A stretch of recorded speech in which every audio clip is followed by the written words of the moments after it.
এমন বহু স্বামী স্ত্রীও আছে, এই যে একসাথে ঘুমাইছে, শুইছে একসাথে, ঠিক আছে, কিন্তু কারো মধ্যে কোনো ব্যক্তিগত কোনো আনন্দ, কথাবার্তাও নাই, দুইজনের দুইটা মোবাইল, উনি উনারটা দেখতেছে, বেডিয়ে বেডিরটা দেখতেছে, এরই মধ্যে দুজনের ঘুম চলে আসে। অর্থাৎ মোবাইল আপনজনকে পর্যন্ত কেড়ে নিছে, ব্যক্তিগত আবেগ ভালোবাসাও কি করে নিছে।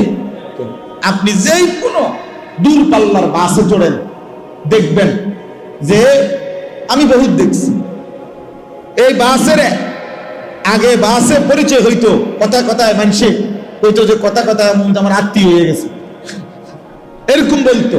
এখন আর কেউ কারোর সাথে কথা বলে না, প্রত্যেকের মোবাইলে এতটাই ব্যস্ত।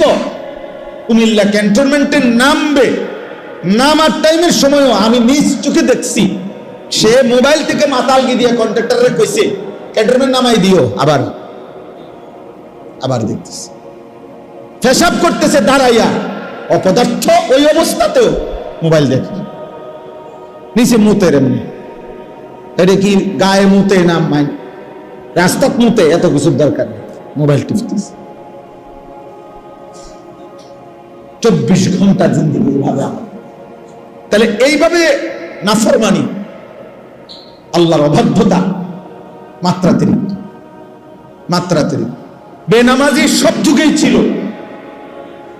কিন্তু এখনকার সমাজ এই পরিমাণ সাহসী যে দিনের পর দিন, বছরের পর বছর ভদ্র ভালো ফ্যামিলির মুসলমানের ছেলে মেয়ে এক ওয়াক্ত নামাজ পড়ে না, এটাকে বাপ মাও কিছু মনে করে না, সমাজ পরিবার এলাকা মহল্লার চাচা জ্যাঠা দাদারাও কিছুই মনে করে না, কিছুই মনে করে না,